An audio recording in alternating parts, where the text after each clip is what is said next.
How good do you believe the Baltimore Orioles are going to be? And do you think they should be the favorites to win the American League at this point? They were the 1 seed last year. Should they be the favorites to win it all this year?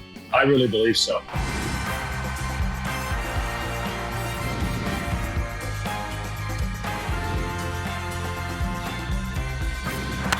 Fly ball onto the track, at the wall, it's gone! Home run! Turns on a ball, deep right field, and gone! What a game, what a moment.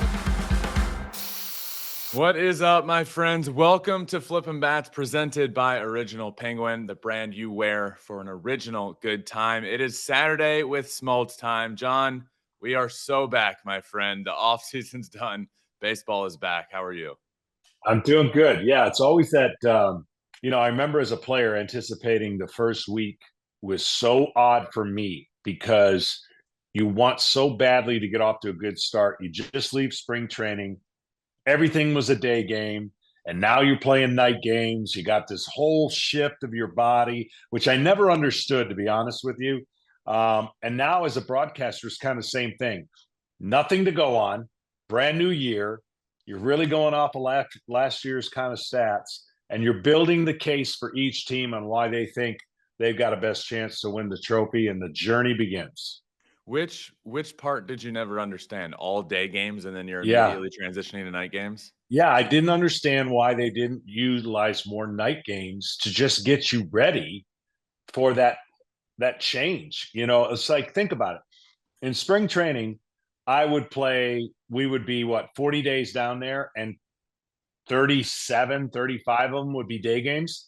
And you got this whole system getting ready, and then you get ready for you leave spring training, and it's like, oh wait, I gotta wait. It's a night game. Like I'm all amped up, ready to go. So I always find that a little bit interesting. And I don't know over the years if they've changed that a little bit, but it's a really big deal. I know you're excited, adrenaline, all that, but it's totally different time frames that you're getting ready for.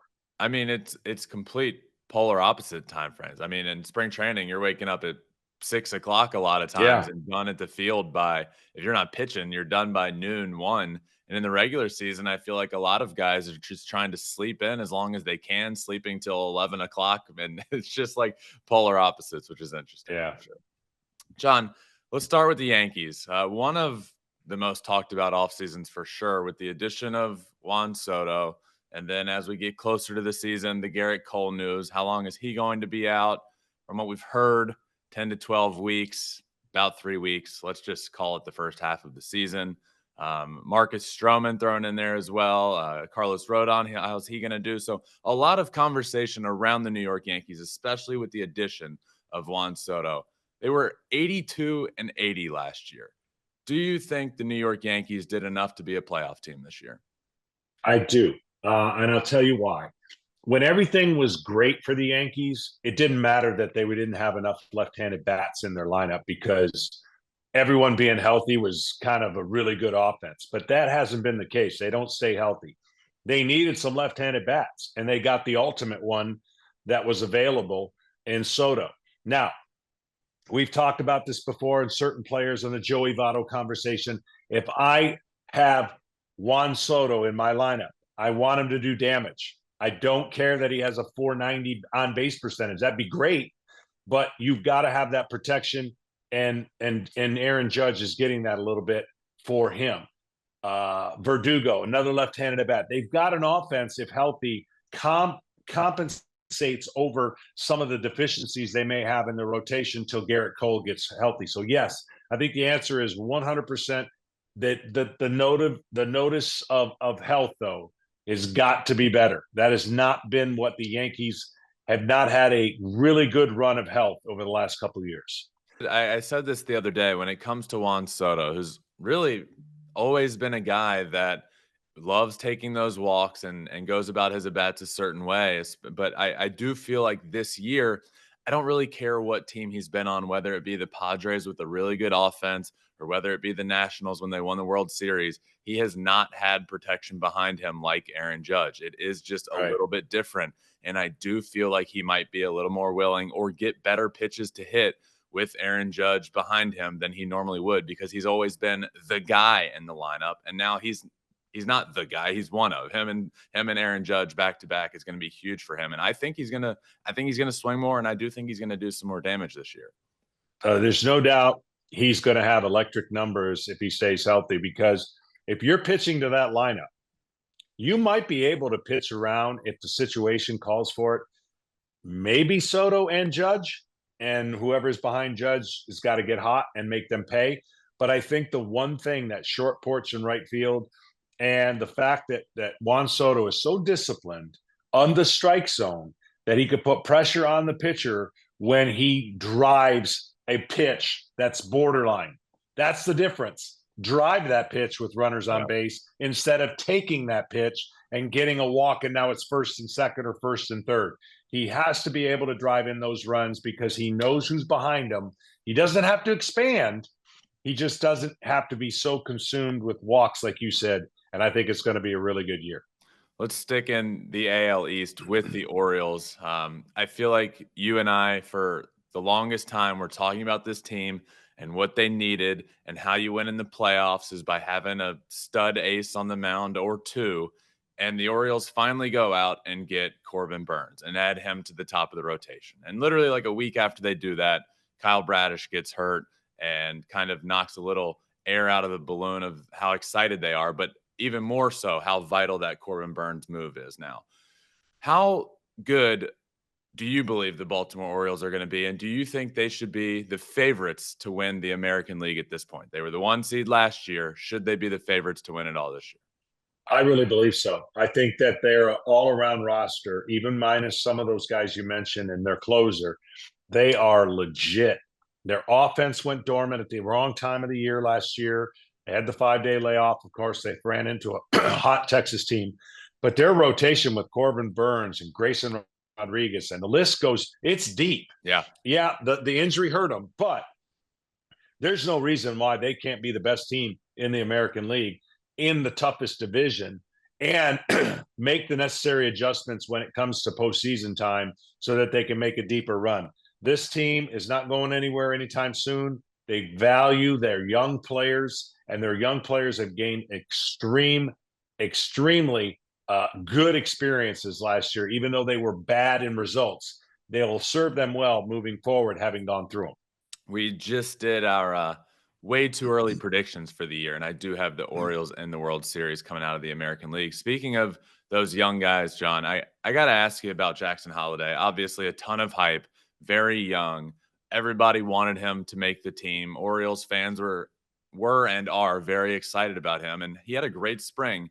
He didn't make the team. He's not breaking camp with the team. He's going down to AAA to play. If I were to ask you why, do you think it is performance? Do you think it's age and the Orioles don't think he's ready despite everything he's proven down there? Or do you think this could be a little bit of service time manipulation? Oh, I'm sure. I'm sure it's the latter, but they definitely can benefit with a little more seasoning. And then you don't want to bounce them up and down. That's what you don't want to do. When a player's like this, and you have these kind of talented players and potential superstars, when you bring them up, you really should be in a position to stay. Yeah. And I hope that the latter doesn't suffocate the roster if he's needed. Right now, honestly, as badly as everyone wants him on the team, and maybe if the structure of payment was different, he would be, but they're not missing a whole lot by sending him down to get more at bats. So he will be up. I'm almost sure of it, unless something goes awry, and they're going to benefit. Look, they did a great job with their left field wall. A lot of their power hitters are left-handed. It makes sense. They're tailoring their team, and they are doing everything you need to do to be successful in a ballpark that did not give them much success in the past. So I applaud them for everything they've done so far to be relevant and very good. That's a good point with the left field wall. They knew what was coming in their organization a while ago, before most people did, for sure. John, lastly for you, last year the Arizona Diamondbacks came out of nowhere, really. I know we did talk about them throughout the year and how the new rules would benefit a team like them because they can run, they'll get on base, they can manufacture runs. We knew they would be good. I don't think anybody foresaw them in the World Series as they ended up being last year. Is there a team that you think could be the Arizona Diamondbacks of 2023, a sleeper or breakout team this year? Yeah, I think so. I mean, the percentages are way against because of the heavy side of the National League. That's what made Arizona so intriguing to run the gauntlet and almost win it all, right? So that's the kind of storyline you're talking about. I would say Cincinnati, if things go their way, they create havoc on the bases. They steal a lot of bases. I believe they led all of baseball in stolen bases last year. Got a dynamic shortstop. They got a lot of young players that can kind of fuel that kind of craziness on the bases. Mm-hmm. And this might be even a little bit more crazy just because the track record's not good for this team historically. But the Pittsburgh Pirates are building something pretty close to an opportunity to be surprising people and could possibly be a playoff team. Now, what I say about that is they've got to learn how to add and keep. They haven't exactly done that. Yeah. So I don't know. I hate this statement in baseball, but the statement is look for your window of opportunity. Well, when is Pittsburgh's window of opportunity going to be created so that the fan base knows we're 2 games out of a playoff spot in July? We're going to finally go get people instead of offloading people. They draft a lot of good players. They just don't keep a lot of good players. And I think they got a chance to be a big surprise this year.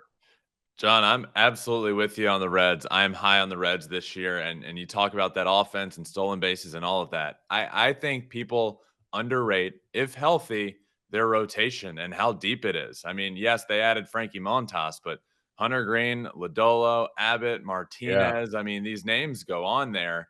And I really do think they have a really good chance to be one of the deepest and best rotations in baseball if they can stay healthy, and a team that might squeak into the playoffs and maybe win the NL Central. I think they can be really good this year.